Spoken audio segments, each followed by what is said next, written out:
Two middle-aged guys try to work it all out. Two middle-aged guys try to work it all out.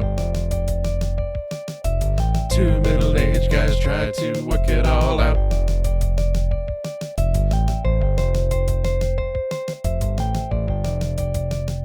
Hey folks, welcome to Two Middle-Aged Guys Trying to Work It Out. I'm Dave, and joining me as always in Team Ag Studios is Chris. And we're talking about something today that, well, feels like we should have talked about it maybe 7 months ago, 6 months ago. I don't understand. Why would you say that? Well, I mean, we're talking about a movie that came out in July of 2023. Oh. Talking about today, folks, Oppenheimer. Now, if you've been following the show, we've been talking about this movie really from the start. Like the first episode, we got to watch the trailer, and and then the movie comes and goes, and we don't get to see it in the theater. Exactly. Yes. I will come back to that in a moment, but we've been talking about this film for a while. So this is us late, but maybe just in time, because right now we could talk about spoilers. Sure. I think right now a lot of people are making that "do I purchase it for home" decision because it's selling like hotcakes and flying off the shelves. That bears some conversation. It does bear some conversation. So let's get into it. Let's get into what took so long first. Oh, hold on. No Oppenheimer trivia game for me? We gotta go. Okay, no. Okay, true or false? It's gross to see Oppenheimer naked. True or false? True. Okay, there we go. That's the game. Chris won. I won that one.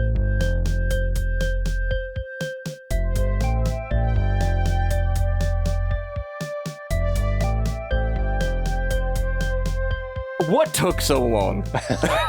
Why did we both see Barbie before this? Well, and we've talked about this. Yes, we have. But we gotta just admit it, right? That's fine. It comes down to priorities, as everything in family life does, and family and work obligations and church obligations and all these things just kept me from making it to the theater. Yep. And in fact, some other friends of mine, one day they were like, "Hey, when you go, let me know. We'll make it a group thing. We'll all go together." We talked about it. You and I talked about it. All great ideas. I would have been happy to go see it with any of my friends, but every time we tried to set something up, it just fell through. So for us, we got to see it on the re-release when it went back to IMAX for a couple weeks, and we were like, it was a Saturday. We had a babysitter.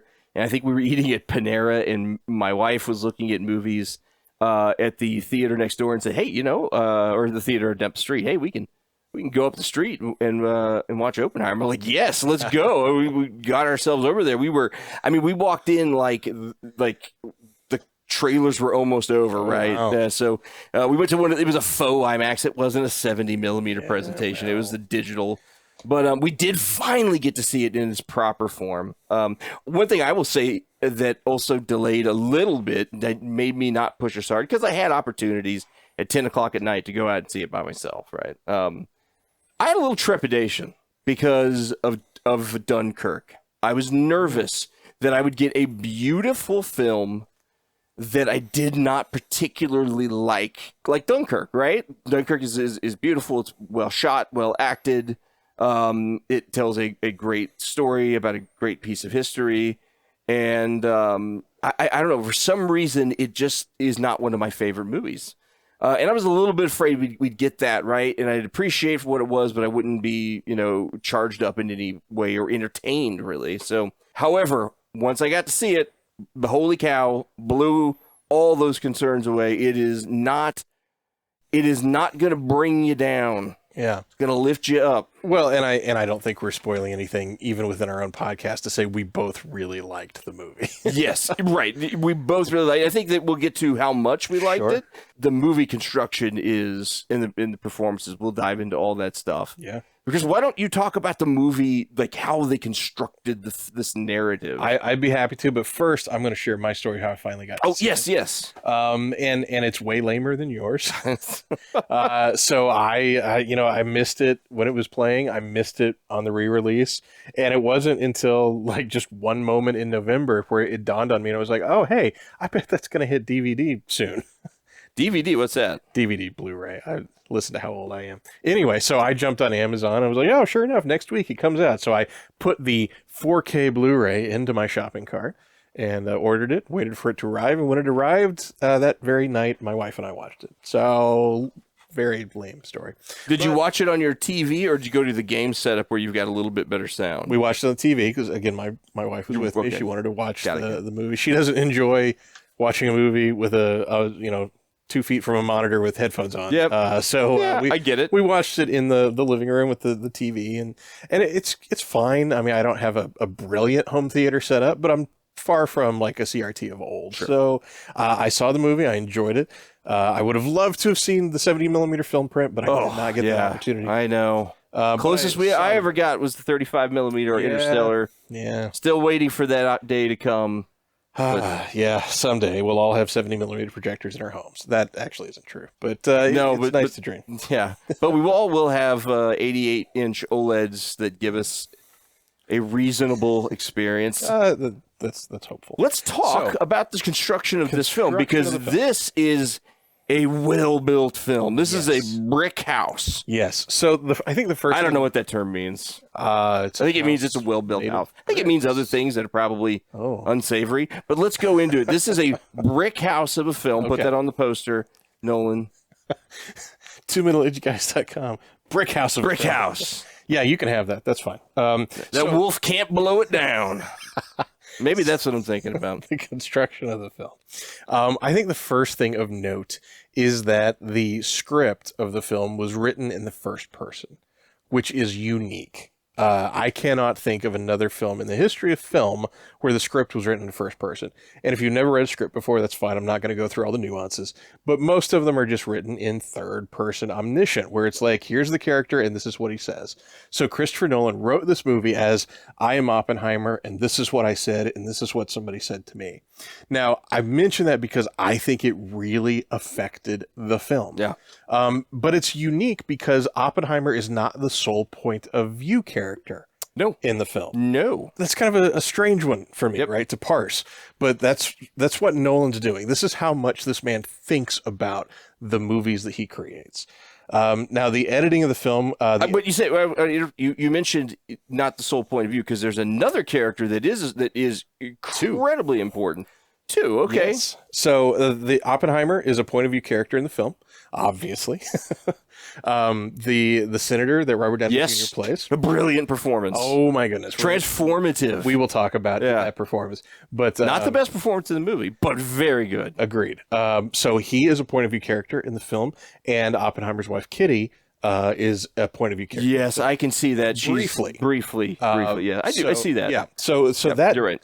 That is a shift. And part of the brilliance in the way the film is constructed is you're fine with that. Yeah. Like, that is not jarring. That is not confusing. Nope. It does not, it enhances the story instead of detracting, because most of the time you would not want to have multiple point of view characters like that. Yeah, nowhere do you say, where in space and time am I? Exactly. The movie fits it together, but it doesn't spoon feed it or simplify it. It just does it so well that it's obvious. Exactly. Yeah.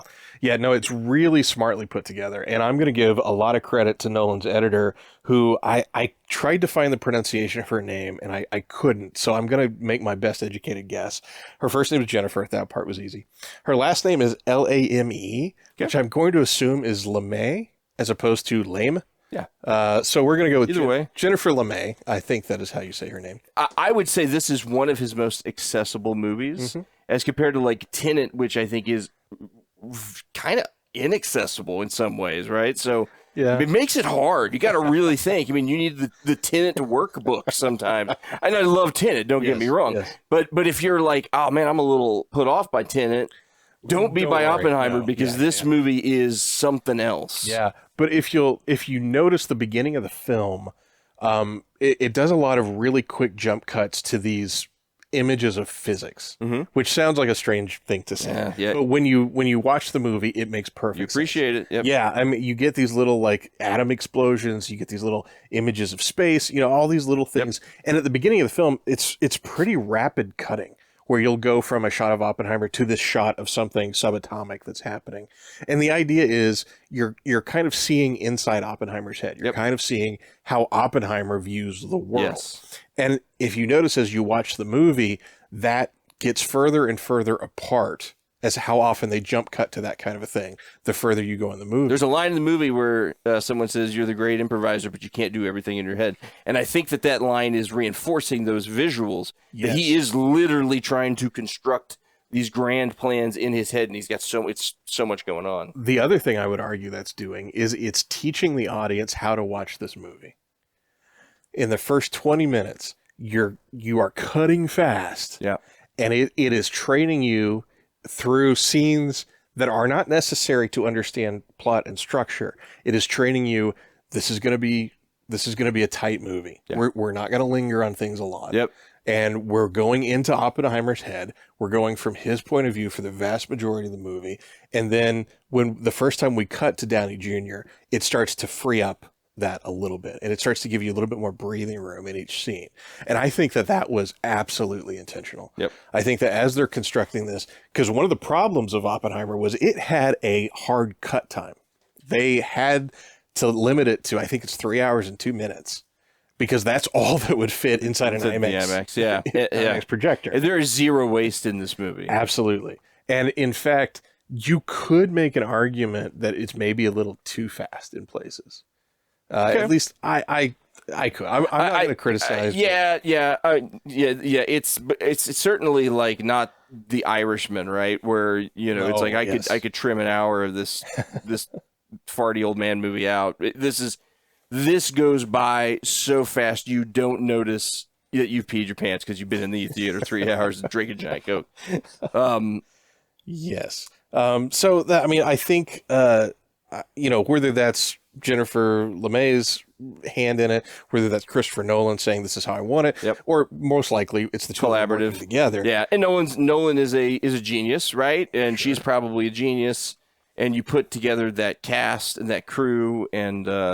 Did Wally Pfister do the visuals or did the other gentleman? It was the other gentleman. Yeah. Yep. And then we got the soundtrack was by the guy who did the same soundtrack for Tenet, I believe, wasn't it? I didn't look that one up. Yep. The soundtrack was actually most Nolan movie soundtracks are extremely memorable, and this one was kind of the movie itself was so powerful that it did not need much music.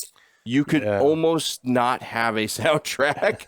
The sound design of the film... Sound design is incredible. Yeah. I mean, absolutely. And you could hear people talk. Yes. Nolan, thank you. You could hear dialogue.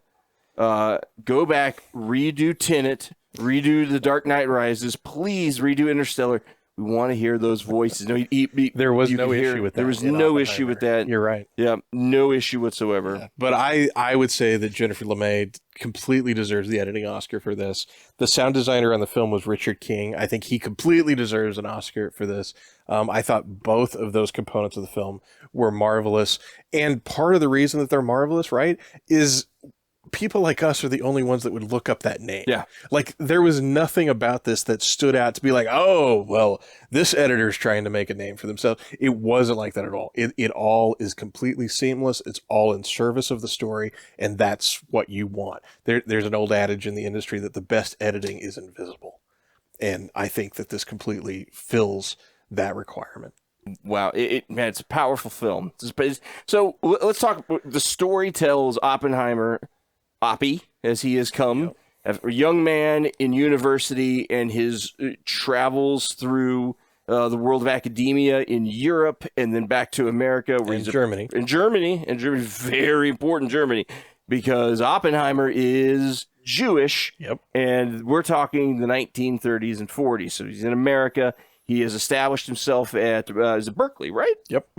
And working in physics, and he's more on the theoretical side. And he gets pulled into the world of the Manhattan Project. Yeah. And it's not like it's interesting how he got pulled into it. It explains, I won't go, but you watch his absorption into the project, that he has a moral issue with what he's doing, but he also understands, somebody's going to get the bomb. We must get it before the Nazis. And he is really big on that. He's the one who's saying, I know these players in Europe. I know what they're capable of, and they can get it here. So we've got to move faster, and we got to do this. And he's strategizing that. He's, leading that. This story continues to go. It walks through the military, his structure there, his travels there, to the construction of the bomb. Of course, his personal life is sprinkled throughout. He's a very flawed man, and I'm just kind of giving that 80,000 foot view of the movie. And then spoiler: they build the bomb, they test the bomb, they drop the bomb. The dropping of the bomb is an afterthought in the film and treated as such. I don't know if I'd agree with that. It's the moment they put it in the truck, the bomb is dropped. In my view, from the view of the characters, like, we did it. It's going to happen. So it's not spectacle. It's not spectacle. But the event is not just glossed over. No, the event is incredibly important after. Yes. Because that third act yes.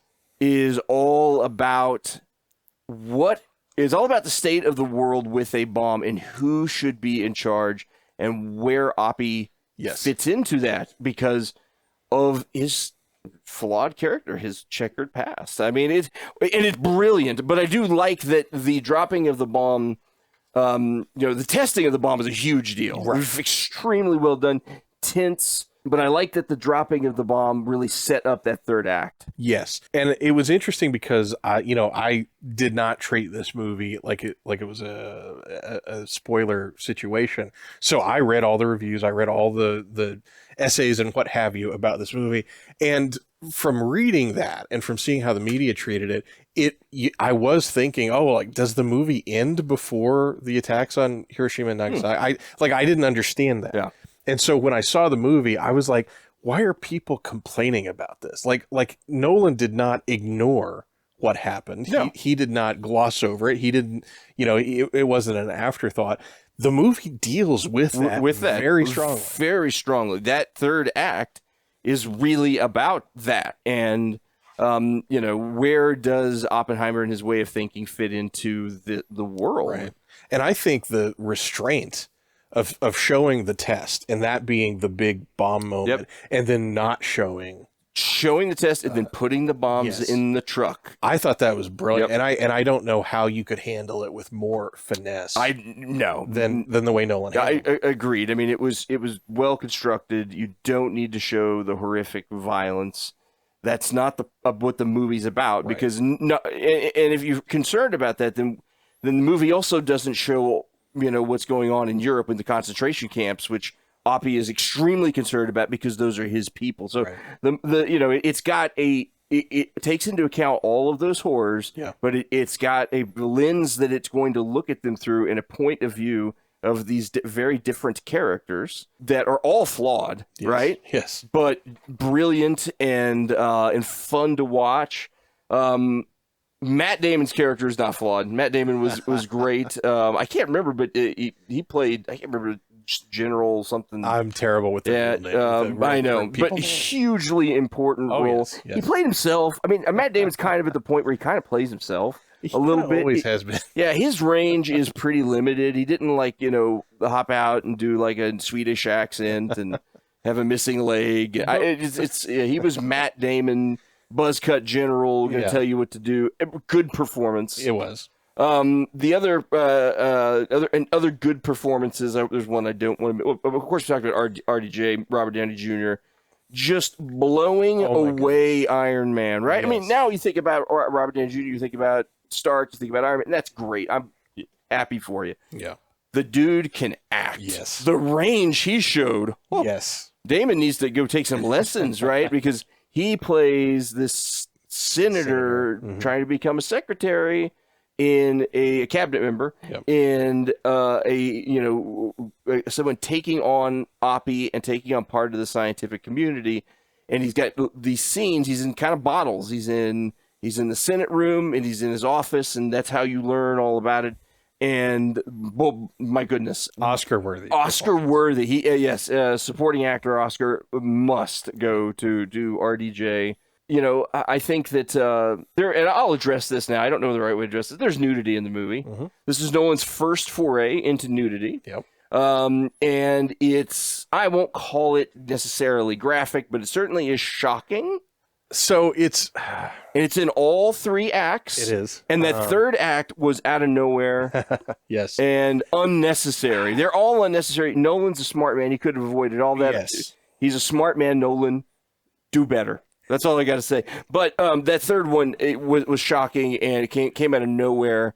And I understand it, but not necessary. Didn't need to pile that on there. So I'm not a fan of nudity in film either. And you have the old argument of, well, does it serve the story? I completely agree with you. The scenes that happened, you'd have the same story element, even if you just used a closer lens, or something or tossed on a robe. Sure. Right? It could have been anything. The only thing of note I'll say about those scenes is, once again, reading a ton of words about this movie before I actually saw the movie, people really made a big deal out of this. And so I was going to the movie thinking, my gosh, is this going to be Showgirls? Right. I don't understand what I'm getting into. He was showing the flaws. Yes. And the communist connection. Right. And so the point I'm making is, again, man, people really blew this out of proportion. It's like 30 seconds total. Yeah, you're right. Not you're a right. lot. Yeah, it's that, it's that scene in the third act, completely unnecessary. To me, that one was unwise. It was, and it is shocking. It's meant to be shocking. It's meant to be shocking, but if I made the film, I wouldn't have done that. But I do. It probably would have sucked if you made the film. Oh man! Well, no, I'm just saying. No, I'm sorry. Well, because this is a Nolan film. This is a Nolan film. Go make a Michael Bay film and make it better. Go make a Michael Bay film. I'm not going to step on Nolan's. I make it a little joke, Chris. Yeah, it's okay. I make jokes about crying on the inside. Everybody. And then, you also get to see the building of Los Alamos. And I have an employee who worked at Los Alamos, had security clearance, and he actually had been to the. There's several scenes at this place. That's like a bar, tavern, right? And he's been there. He showed me pictures of him at the tavern. He showed me, he's a... Was Cillian Murphy there? Works for me. He works for me much, much smarter than me. Makes me, always have people always hire people that are smarter than you is the general rule. But that's amazing, though. Yeah. Seeing the creation of that town and how they did it, and his thinking of how we are going to recruit the best, and breaking all the rules, and they wanted to wear uniform, not going to wear uniform. And you see that, and you're building a town in a desert. That doesn't sound very exciting. Well, when Christopher Nolan does it, it's pretty amazing. Agreed. And I just really love the movie. The third act, I think. Can we get into the third act? Because there's a scene in the third act that is I think it's the most important scene in the movie. There is something in Act 2 I want to discuss, but by all means. No, go ahead. Hit Act 2. Okay. So I want to talk about the Trinity explosion. Yes. Because it was built up as it's going to take your breath away. Yep. What were your thoughts of that scene? Well, I mean, it's knowing that it was done practically. I mean, it was great. It was fantastic. What was fantastic were the people's reactions to it. Right. The lay down, the don't look, the eyes covered, the welding glass, the way that was dealt with. It wasn't just about the explosion. And then also the buildup of the question of, does the chain reaction never stop, right? That's a plot point. They go to Einstein and say, hey, we had a concern with this because Mr. Einstein was kicked off this guy and then disappears, somehow, which is kind of weird, right? Like, I got this idea, but I'm not going to participate, whatever. But there was this concern, right? Then it's that it would keep exploding, explode the ozone, and kill everyone on the planet. So there's that little bit of tension there. But to me, the explosion was, it was fine. It was the people, and it was that pressure on them. And then the moment they're up, they know they've completed their mission, and they're about to kill hundreds of thousands of people. Yeah. That's a very good synopsis of that scene. And I think the right way to view that scene. And again, critics, media, however you want to phrase them, they focused on the effects and they focused on the explosion. And I'll take the hot take of, I think Lynch did it better in Twin Peaks: The Return. Oh, yeah. I think Lynch's... I don't remember it well enough. Really? Yeah. It's worth revisiting. Did it have anything to do with Jew Day? Well, in a roundabout way. Jew Day. And I'm not talking about all the Twin Peaks stuff. I'm talking about purely the lead-in and how the explosion appeared on screen. Vaguely remember it. I think Lynch did the better Trinity explosion on film. Okay. Now, but I'll go back and compare them. I think you're 100% right that that's not the point of the scene. And yet, did they pull it off? Does it look remarkable? Is it amazing that that's practical? Yes, yes, and yes. But the point of the scene is these are people who are about to push a button where the chance that they're going to destroy the entire planet is not zero. Not zero, that's right. Well, you know who else did it better? It was Zack Snyder in Army of the Dead. I believe he had a guy jump on the rocket and beat it up. I mean, okay. I think I made that up. Maybe it didn't. That's on my list of movies to see, Dave. I haven't seen it. Don't bother. Don't bother. The only thing better than Act 2 is Act 3. I mean, so Act 3 deals with the aftermath. The aftermath of Oppie's life, where he goes. His past now is that everything's settled down. They have this technology. They start to, the things in his past that they forgave now become more of he's inspected. His communist connections, his brother's communist connections, his longtime lover who committed suicide, her connections, and that all becomes a part of it. You know, he gets a job at the National Institute of Science, and he's trying to keep that job, keep his security clearance. And the third act is that struggle. But to me, in the third act, the greatest scene, the greatest performance is when Oppie goes to visit Truman. Yeah. And Truman, played by Gary Oldman, who can play anyone. The man is magical. He's a changeling, and it is a brilliant scene, and it ends. Get that cry. I never want that crybaby back in my office. Yes. And basically what Truman is saying is Oppenheimer's worried that people are going to blame him forever for what happened in Japan, and Truman is saying, no, it's me. This is my call. It's going to hang on me, and it does. Yeah. It hangs on Truman. That performance, in that moment, Oppenheimer realizes that sympathy that he wants to get, is not sympathy. He's not going to get it. He's going to have to work from the inside, stay in the institute and work from the inside. But he's not a hero. He's not a martyr. He's just a scientist with a checkered past. And that scene, I mean, I'm telling you right now, I don't know if that scene could get, it maybe not big enough for a Oscar, but I mean, Gary Oldman should get like a Lifetime Achievement Award. Oldman's amazing. Yeah. And come to think of it, we should do an episode about Gary Oldman. But anyway, it is remarkable. It is a transformative scene, like you said, to the point of I'm watching the film and I'm thinking to myself, who's playing Truman? Yeah. And it took me a long time to figure it out. And then finally I was like, could it be? And I'm like, searching IMDb. No, I picked it up. Man, Gary Oldman is truly a phenomenal actor, and that is a tremendous scene. He's played Truman. He's played Churchill on multiple occasions. Yeah.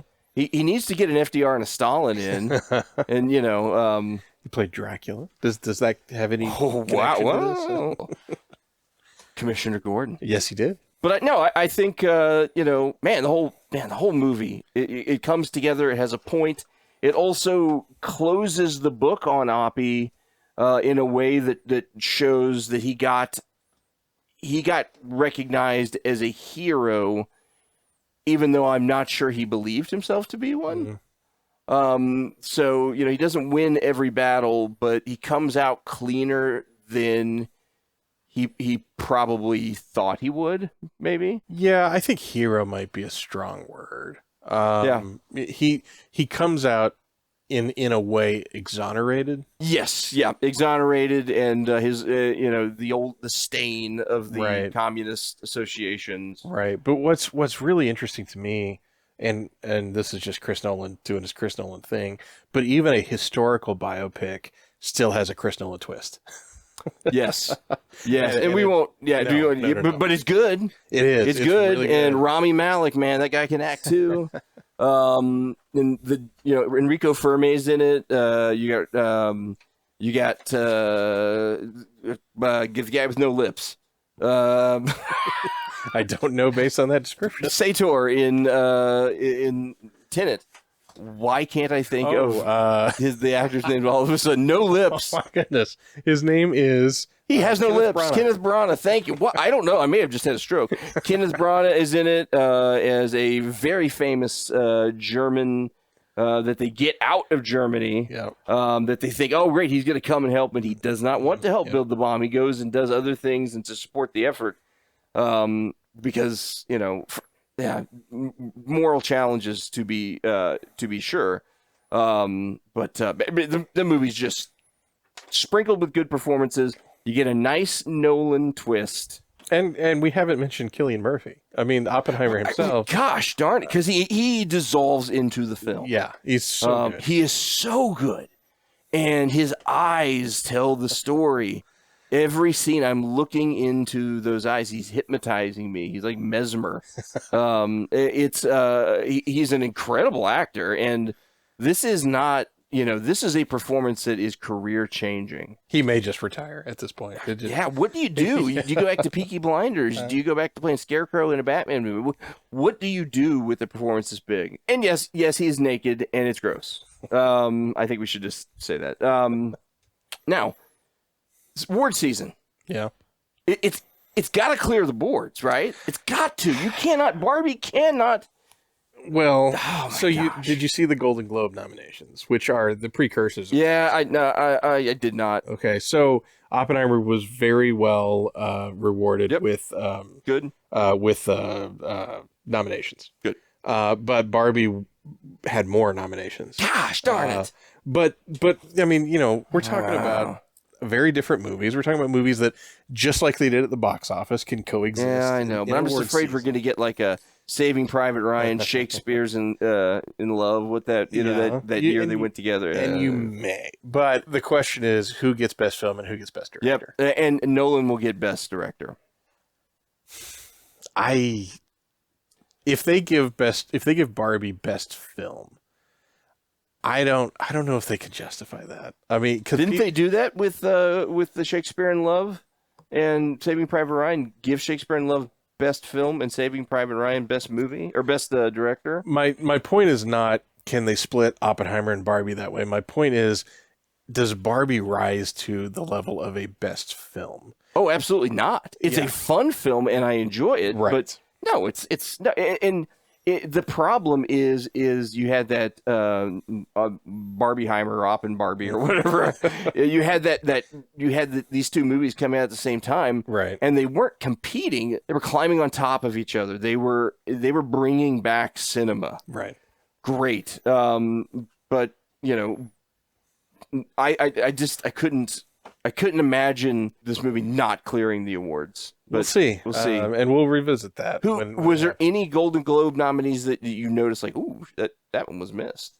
From the Tenet, or from the Oppenheimer? Not that I recall. We have the magic of the internet. What? You can look this stuff up. Golden Globe nominations.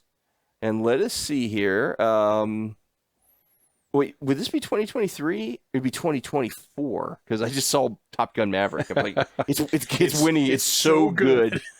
It's so good. Come on, give me a list here. Okay, Best Motion Picture. Oppenheimer's on the list. Killers of the Flower Moon. That's going to be a tough one. I have not seen it yet, but I haven't either. That one is going to be a tough one because you got some serious talent there. Sure. It could go bad, but I think that one's going to be ignored.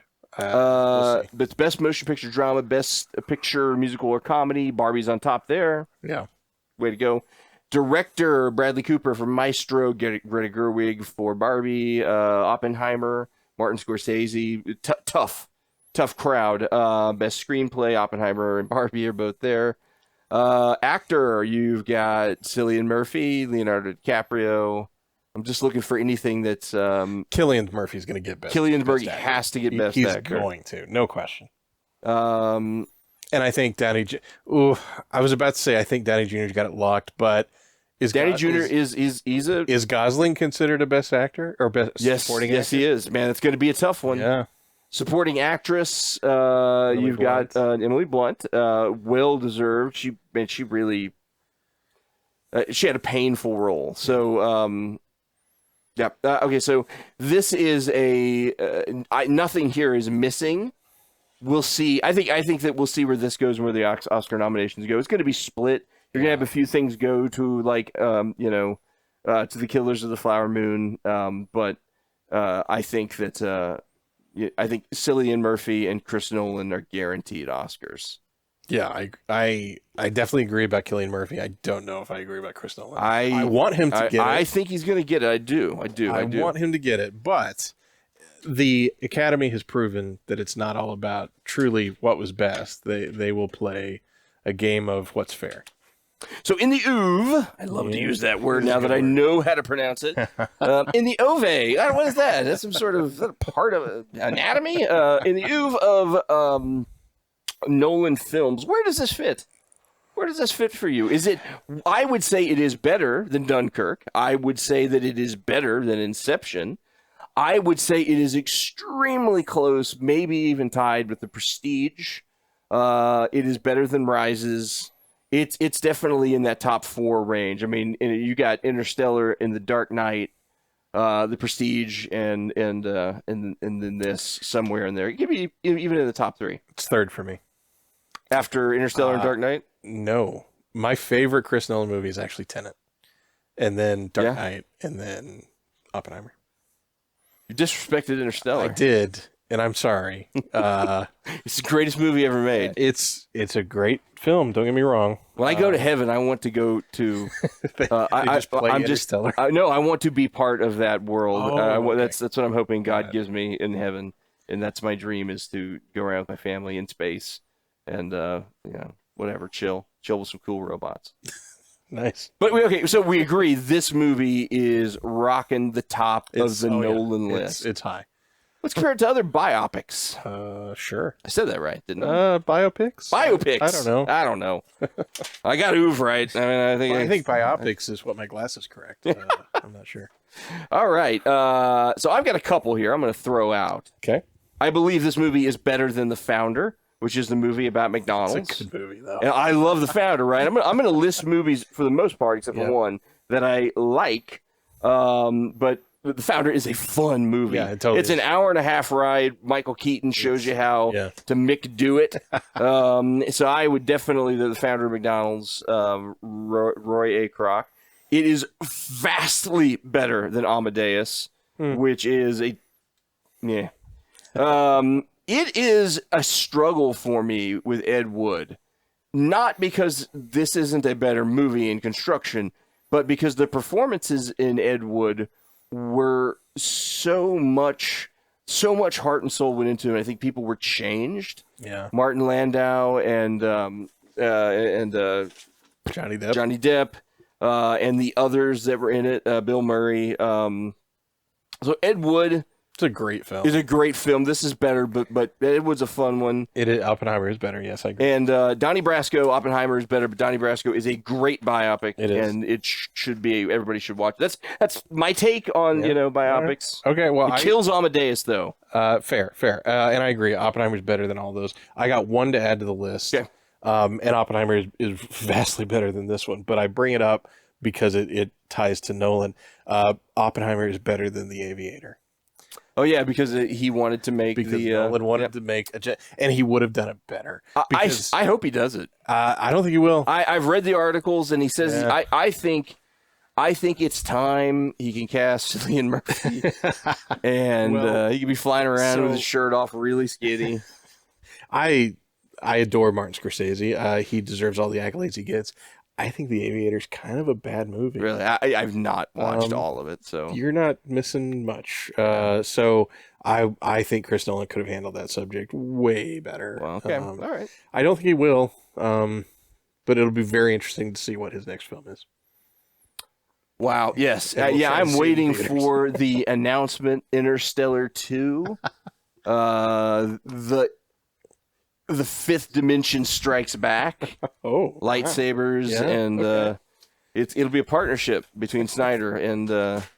Actually, it's funny. We joke about it. Snyder and Nolan were partners they were. on Man of Steel, Yes, they a were. fantastic Superman movie. And Nolan speaks very highly of Snyder. Does. I'm not a fan of Snyder's. I am. But that's fine. To each his own.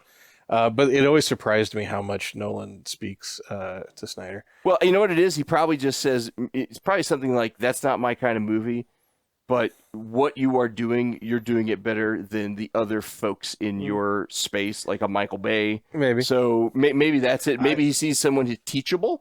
But for as proper and as much credit and clout as we give Nolan, he does seem kind of like a down-to-earth kind of guy. Sure. Like, did you hear the clip of him? It was some morning radio show. And they were like, what's the movie we would not expect Chris Nolan to like? And he was like, every time it comes on TV, I watch Talladega Nights. No, I've not seen that. That's hilarious. Yeah. I hear him say that he believes the perfect comic book movie is Watchmen. Yes, I saw that too, which and surprises me. You know what? I mean, it's not my favorite, but my goodness, if you really get down to the technical details, Snyder killed it, and Nolan recognizes that. So anyway, how did we get to Snyder? This is a lead up, folks, to the Rebel Moon episode. Oh, I got to make myself watch that I'm not movie. excited. I watched the trailer, and I'm like, I don't Yeah. know. There's grass and sword things. I think that's a space Nazi. I've maybe. seen Star Wars. Yeah, I I've don't seen know. bad Star Wars. I don't. Anyway. But anyway, back What to did we learn Chris today? Nolan. What we learned today? Go buy the Oppenheimer DVD if you can Yes. find it. If you can't, or the Blu-ray rather. If you can't, go to the black market and buy it off the street. Right? Steal it if you gotta. Time out, Dave. They're making more. If you can't, I don't trust them. The supply chain is broken. Okay. Loot your local CVS and get an Oppenheimer and whatever else you need. Listen, folks, we do not condone looting. I don't care what Dave says. These are rough times. That's to two middle-aged guys. It does not support any illegal activity. So there, I've disclaimed that. But if you did loot, I want to know about it. Oh boy. Come to our website. 2, middleagedguys.com. You will find everything there, including some ramblings by me. Maybe something about, instructions on how to loot properly. And then you can come and check out all the episodes. We are on everything. Spotify, Apple, Google, YouTube, other ones we probably don't know about. True. But listen to us, leave comments, send us an email, write reviews. We want to hear from you, our listeners. Thank you so much for spending time with us. And we finally got to Oppenheimer. Finally. Until next time.